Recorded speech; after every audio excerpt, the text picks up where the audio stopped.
I really want to welcome everyone to our second act project update.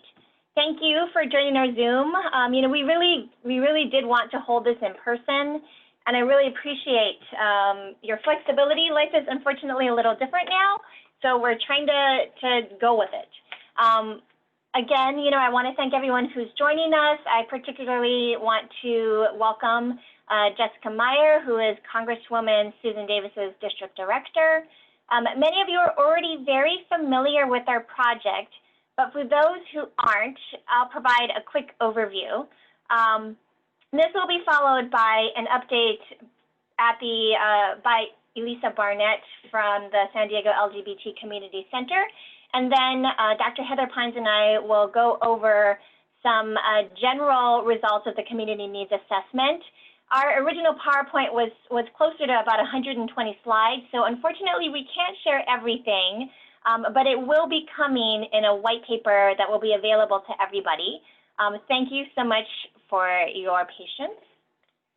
So our project Second Act, Leveraging Technology to Create Communities of Care, is a partnership between UC San Diego and the San Diego LGBT Community Center. And we originally set out to develop, oops, I think this got placed in the wrong place. I'll go back to that. So we originally set up to develop novel approaches to supporting older adults as they age in place. And in the US, older adult support is provided via the social safety net, such as aging and independent services, Meals on Wheels, and things of that sort, as well as the community safety net, which is family, neighbors, and friends. The village model is a novel community-based approach to organize and grow the community safety net.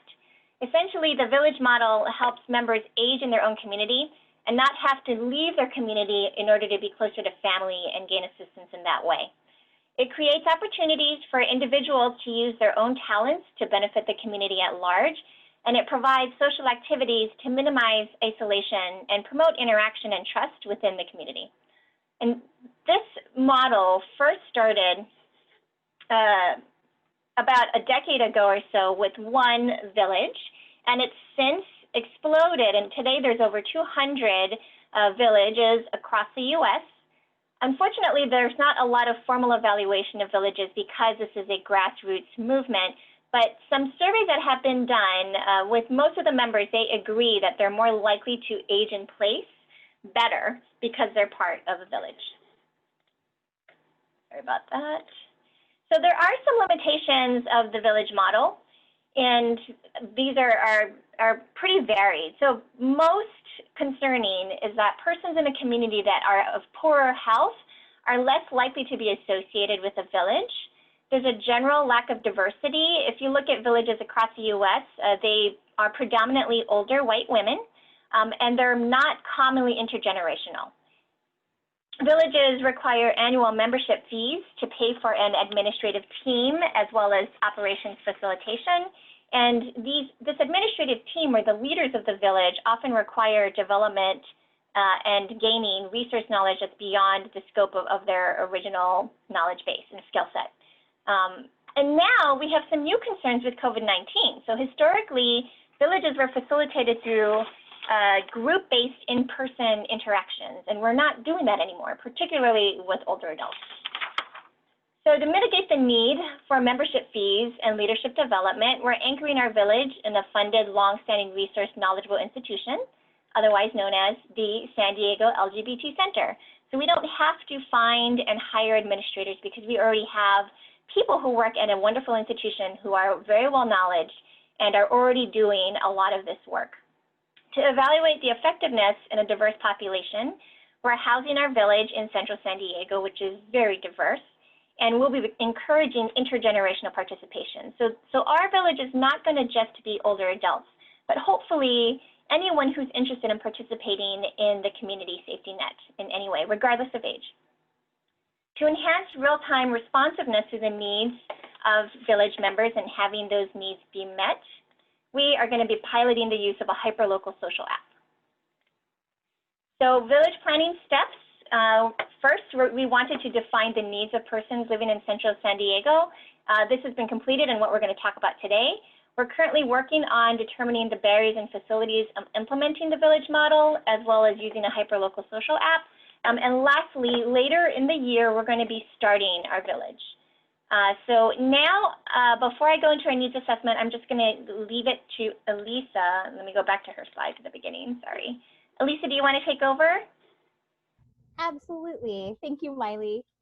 My name is Elisa Barnett. I am the Senior Services Program Manager for the San Diego LGBT Center, and I'm really excited that everyone can be here today. We at the center are also very excited to be a part of this whole process and this opportunity to really engage a very vulnerable senior community that doesn't normally get a whole lot of attention. One of the key things for us is that through our connection to this survey, we have been able to reach out to some folks who we might not ordinarily have the ability to reach out to, as well as to really kind of re-emphasize for our community how much we care about them and how important our seniors are. And so for anyone who is on today, who works regularly with seniors or is a senior, we want to make sure that you're also aware of some of the services that we have available at the center itself. We have two links available here on this PowerPoint today. The first would take you directly to the senior services page. So that's the center's webpage dedicated to our senior services. One of the key things that we do is every month on the fourth Tuesday of the month, we do have a senior food bank. This is for low-income seniors. We have a drive-through option so that there's as little like contact as possible. We're really aware of how vulnerable this community is, particularly during this pandemic.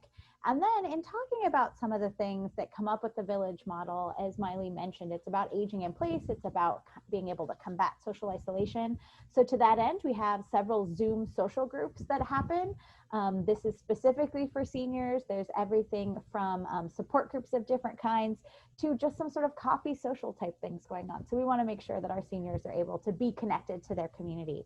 And then for anyone who has any questions about any of the things that we're doing at the center, any of the services that we provide, we do have our email address, seniors@thecentersd.org.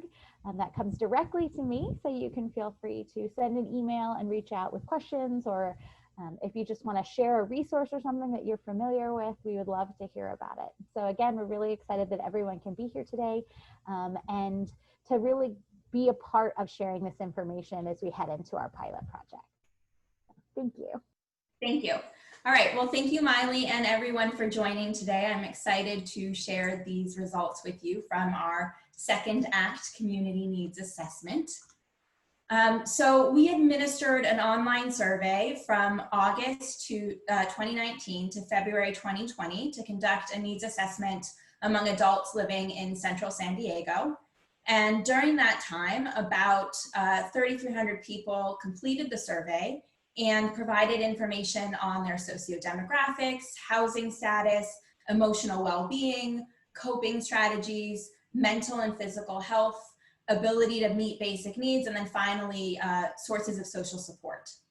So today we'll present the findings from this needs assessment stratified by HIV status and age, so that we can begin to understand how these things might vary across youth, adults, and older adults living with and without HIV. So before we dive into our findings, I just want to quickly acknowledge the limitations of our needs assessment. First, our survey was only administered in English. And second, we collected data from a convenient sample using a web-based survey. So I should also note that we oversampled people living with HIV given the focus of our future pilot study. So you'll see in the next few slides, our sample isn't representative of all adults living in Central San Diego, but I do think our sample does reflect a large proportion of the population that we'd like to engage in the village model and help create a community, support community in San Diego. So within our sample, the majority of youth and adult participants, at about 60% each, were living with HIV. But that flipped among older adults, where only 30% were living with HIV and the majority were HIV negative. So moving on to sociodemographics. Overall, our sample was pretty diverse with respect to race ethnicity, particularly among youth, And you can see here that nearly all youth living with HIV identified as Latino. And then among adults and older adults, most participants did identify as white, although there was more diversity in both age groups among those living with HIV. And again, we saw a large proportion of older adults living with HIV identifying as Latino. Overall, most participants identified as male, regardless of HIV status or age. But there was more variation in reported gender identities among HIV-negative youth, as you can see here, where about 11% reported a gender identity other than male or female. And most youth and older adults, regardless of HIV status, identified as gay or lesbian, while adults had the greatest proportion of participants identifying as heterosexual. Over 80% of adults reported being in fairly steady relationships, regardless of HIV status, while more youth and older adults reported being single. And then across the groups, participants reported more education and higher incomes than county averages. Slightly more adults and older adults reported ever having served in the military compared to their counterparts nationwide. And many youth reported ever having been in foster care. Okay, so now we're gonna look at housing.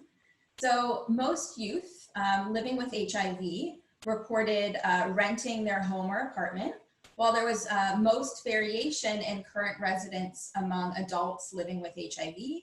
But overall, you can see there's a pattern that owning one's home or apartment sort of increased with age. Sorry, that's the purple bars on the bottom. So owning a home increased with age, while renting decreased with age. And then also very few older adults, less than 10%, regardless of HIV status, reported living in an assisted or senior-specific living facility. About a third of HIV-negative youth reported living with family, partners, or roommates, but very few, less than about, or maybe only about 5%, reported living alone. And that's really different from what we saw among youth living with HIV, where 92% of youth said that they lived alone.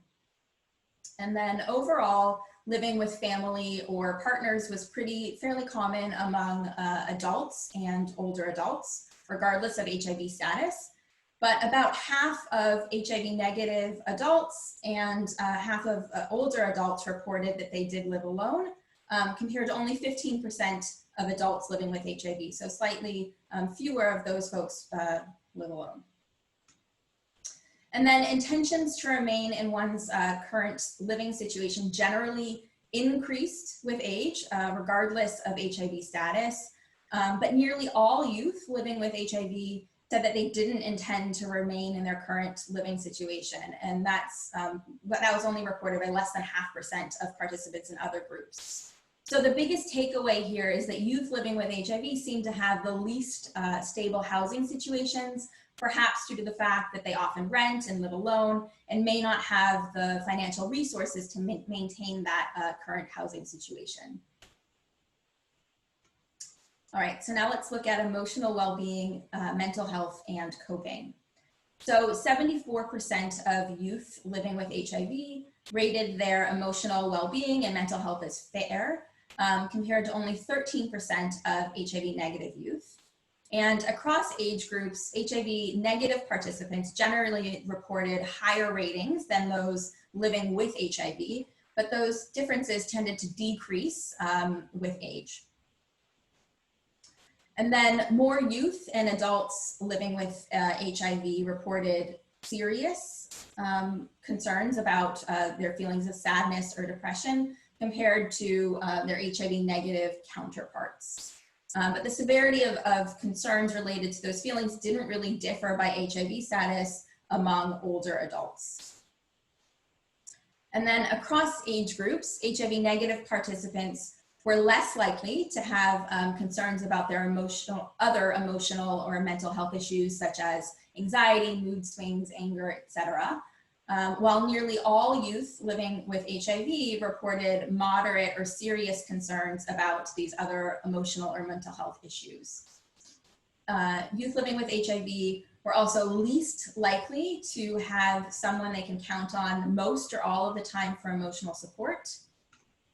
Across the age groups, HIV negative participants were less likely to have concerns about their ongoing use of tobacco, marijuana, or alcohol, while nearly all youth living with HIV reported moderate or serious concerns. And we see a similar pattern here with respect to ongoing use of illegal drugs, where nearly all youth living with HIV reported moderate or serious concerns about their drug use. So the general takeaway messages here are that youth living with HIV seem to be struggling the most with their emotional well-being and mental health. And they also seem to have the least emotional support and maybe using drugs and alcohol to cope with their emotional and mental health concerns. So I think that's all I'm going to share right now, and I'm going to stop sharing my slides and pass this back over to Maile. Okay, so we're going to go over and review a few other parts of the survey. So I am going to talk about health and medical concerns among the community. Thank you so much, Dr. Pines. As would be expected, youth viewed themselves to be in good health in general, and actually had a response pattern that was pretty similar to HIV seronegative adults. Youth living with HIV, however, viewed their health much less favorably, while adults living with HIV had very similar patterns of viewing of their physical health as older adults who, with or without HIV. And we see a similar pattern when we asked respondents if they were concerned about their medical problems. With HIV seronegative youth and adults, again, looking really similar with not very many concerns or only some mild concerns. Adults really, HIV seronegative adults, really very few of them had concerns at all about their medical problems, close to 60% of them.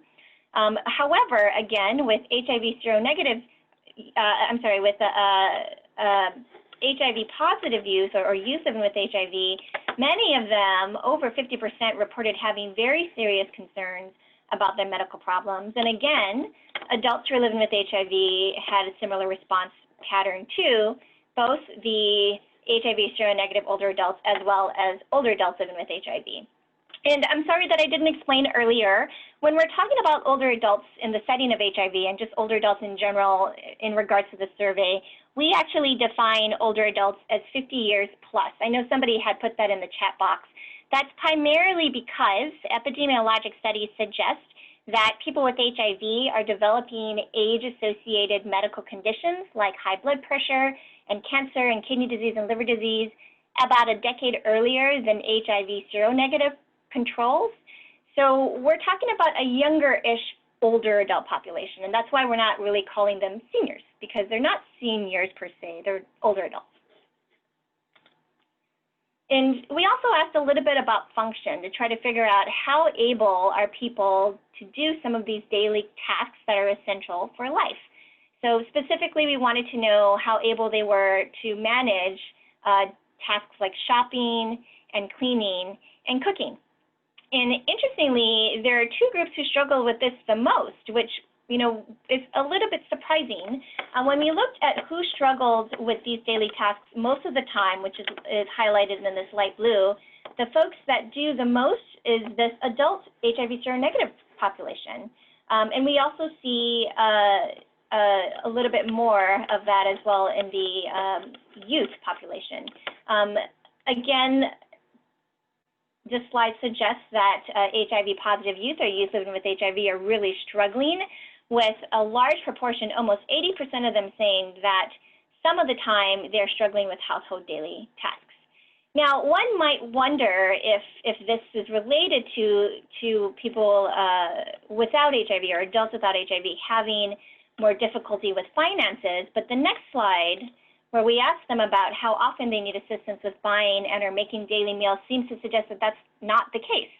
So here, like everyone really doesn't seem to struggle much with buying or making daily assisted meals. Probably the folks that struggle the most with this are our youth who are living with HIV. Adults, even though in the previous slide had difficulty with other tasks, do not have difficulty with getting their daily meals. And we then asked how often they have someone who they can count on and helping them with their daily tasks. Most of the respondents really could only count on someone some of the time or only occasionally. So some of the time is this bright green color, and only occasionally is this kind of green-blue color. Most of our respondents did not say that they have someone most of the time to help them with, or that they can count on to complete their daily tasks. And that I found particularly interesting. Of those that did respond, the group that was youth living with HIV actually said that they could count on someone most of the time, which is a surprise based on all of the other results that we've seen in this study. So some general takeaway messages about health and well-being. People living with HIV are more likely to rate their health as fair and have more serious health concerns.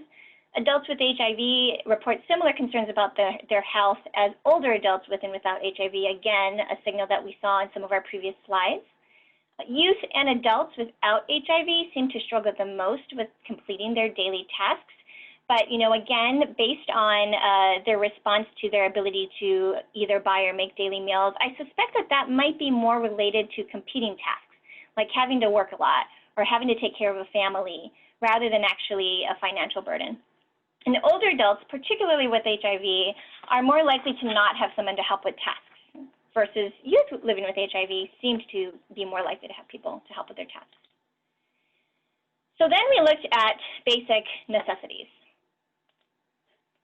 And we asked a lot of different types of questions about whether our respondents could afford basic necessities. We have about 5 or 6 slides on this asking about different things like their medical bills and their household items and things of that sort. But I really only wanted to share one slide, mostly because they all look pretty similar. So this slide, how able are you to afford your monthly rent? So in general, we basically see that most people who answered this survey are pretty able to afford their basic necessities. And I think that really reflects more the ability of who responded rather than the true need of the community. So, we had mentioned in the beginning that we have some limitations. This survey was done mostly online, although we did give people the option to fill out a paper copy if they didn't have the ability to do it online. That was really a very small proportion of people that responded.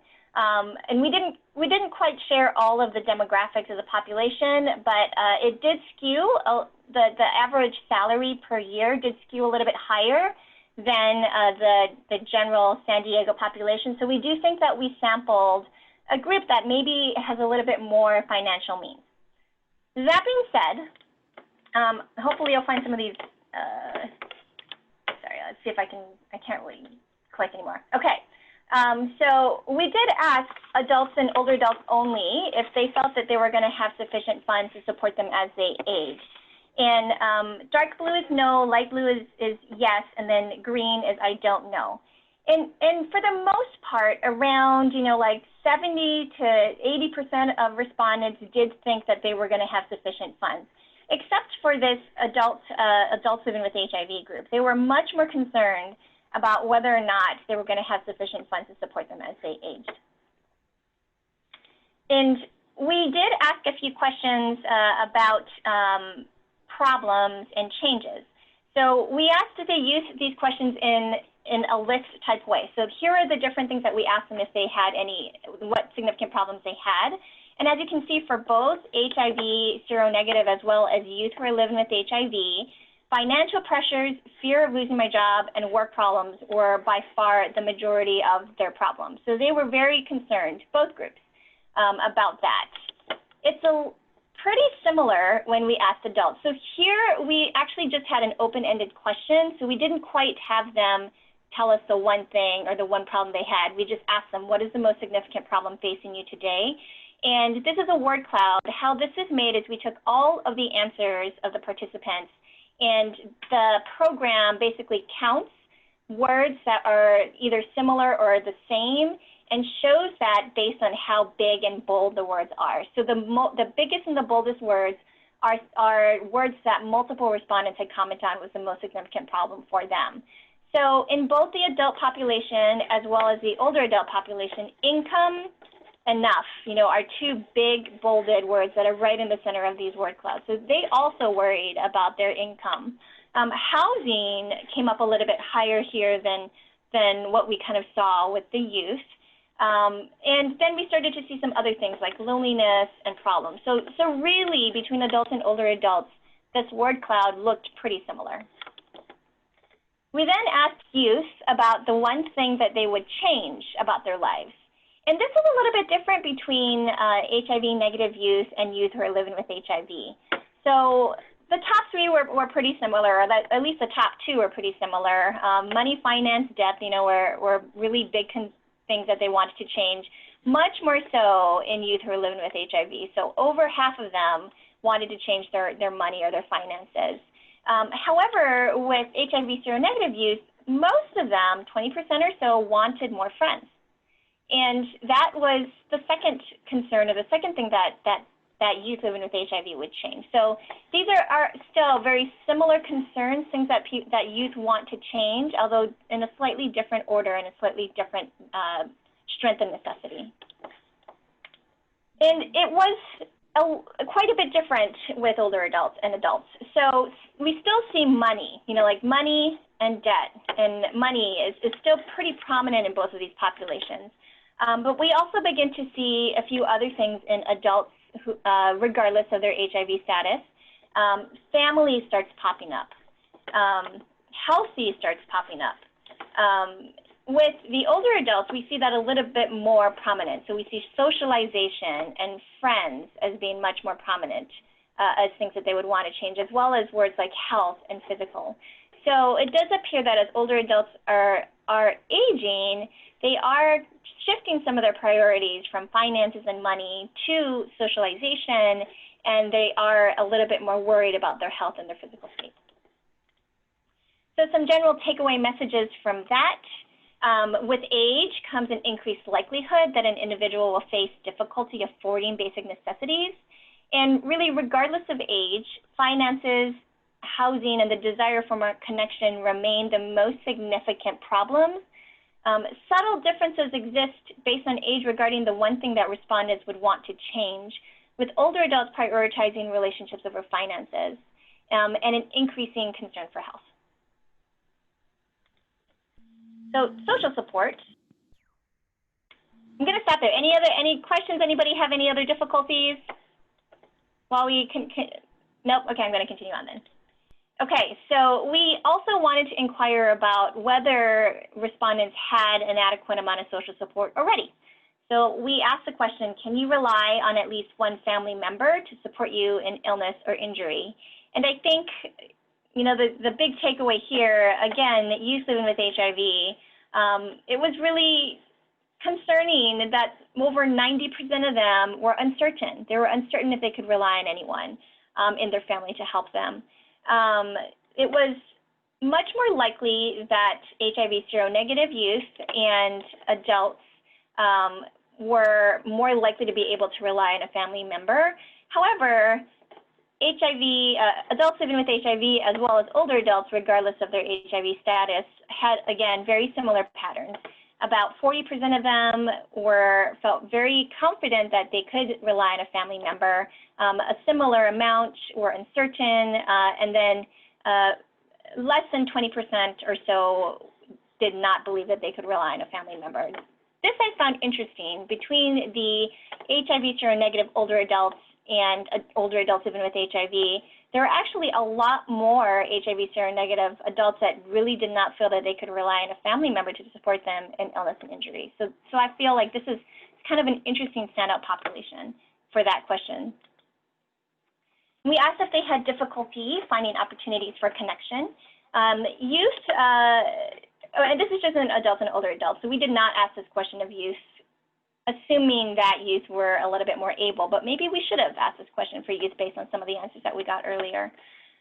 So in HIV seronegative adults, most of them said, I have no difficulty finding opportunities for connection.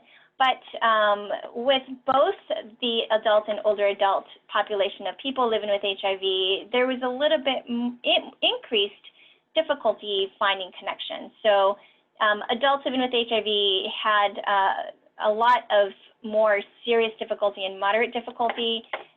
Very similarly, older adults with HIV had a lot of that as well, but they reported a lot more moderate difficulty finding opportunities, which again was similar to older adults without HIV. So the adults with HIV, older adults without HIV, and older adults with HIV are all looking pretty similar in that they report that there is at least moderate or more difficulty in finding opportunities to connect with other people. And then we asked if our respondents had any difficulty finding opportunities for work or volunteering.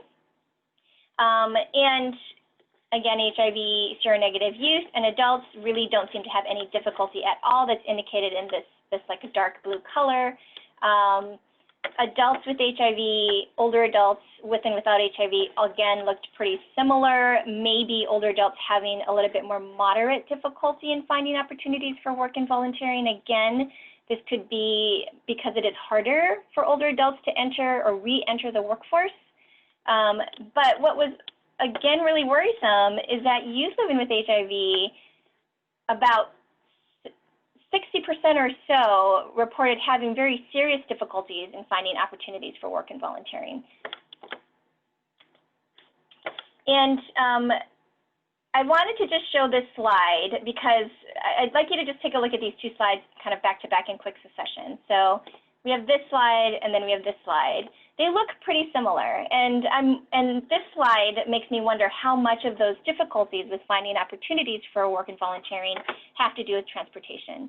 So the same groups that struggled with work, that struggled with opportunities to connect, also reported struggling with opportunities or struggling with the ability to gain transportation. So some general takeaway messages here. Adults really are more able to find connection than older adults. People living with HIV found it more difficult than within all of the age groups compared to their seronegative counterparts. People living with HIV have more trouble finding social activities, and this seems to be the hardest for older adults. Older adults and youth living with HIV have most difficulty with finding jobs or volunteer opportunities. And transportation difficulties are most prominent in youth and older adults and may explain some of these differences with difficulty accessing work, volunteer, or opportunities for connection. And I also want to highlight here that this survey was done well before COVID. So all of the things that we are talking about, all of the needs are probably much more magnified now, given that our situation has completely changed. So this is just the tip of the iceberg in my mind. So in summary, in looking at this whole needs assessment and trying to make sense of what does it mean, certainly we have mounds and mounds of data and so much more than we actually showed you guys today. These are just some general comments. Older adults, regardless of HIV status, express concerns about their emotional, mental, and physical health. HIV-positive adults often reported similar concerns to HIV-positive older adults. In some cases, adults living with HIV really seem to struggle even more than older adults. I think we don't really understand why that's the case, but hopefully we will have a better understanding with some of the work that we're doing now to look at barriers and facilitators of the village model. Youth living with HIV are a very, very vulnerable group. They were clearly a standout in all of the questions that we asked for all of our respondents. And it's clear that we need to really consider what's going on with them, design ways for them to continue to be successful. And although we focused, we primarily got this project going, we got a grant, it was focused on older adults with HIV. I think what we've learned from this community needs assessment is that there is a need to create opportunities for all persons living in Central San Diego to meaningfully connect with each other. There are lots of opportunities for people to ask for help and be helped, regardless of their HIV status and regardless of their age. It also is apparent that there are some persons in the community that are more likely able to help as well. And I think this further highlights the importance of the project that we're doing. So that is kind of the end of our summary of all the things that we want to talk about. We again will be putting this together in a white paper, so it'll be much more comprehensive. We're going to have all of the data in this white paper. We didn't necessarily want to make interpretations or recommendations in this setting, but we will work towards making or suggesting reasons why we see some of the discrepancies within the community, as well as start making some recommendations within the white paper. And if you have any other questions or thoughts, or you'd like to continue to be a part of our community going forward, whether it's being a part of the village model, giving us feedback on barriers and facilitators of doing something like this, giving us your thoughts about what you think about this data, what you think it represents, and how you think we can solve some of these concerns and needs that our community has, we want you to reach out to us. This project is really a community-first project, and we want the community involved, and we want your input, regardless of where you come from or who you are. So I have my email address there. Dr. Pines has her email address there. You're welcome to email either of us. You're also welcome to connect with us through the center. We have a weekly conversation with them, actually more than that. And if you feel more comfortable approaching them rather than sending a random person an email, then we welcome that. But that sort of ends our talk. But thank you again so much for all of your attendance, for participating, for your very well thought out comments. We'd love to keep hearing from you. If you are interested in being a part of the Village Model, if you have friends that want to do this with you, or even if you know someone who you think would benefit from it, please reach out to us. We're going to have a list of folks that we are going to keep on hand. Again, this is small. It's only going to be about 150 people, but we really are excited about the promise of this project, and we're hoping that it's successful. Thank you, everyone.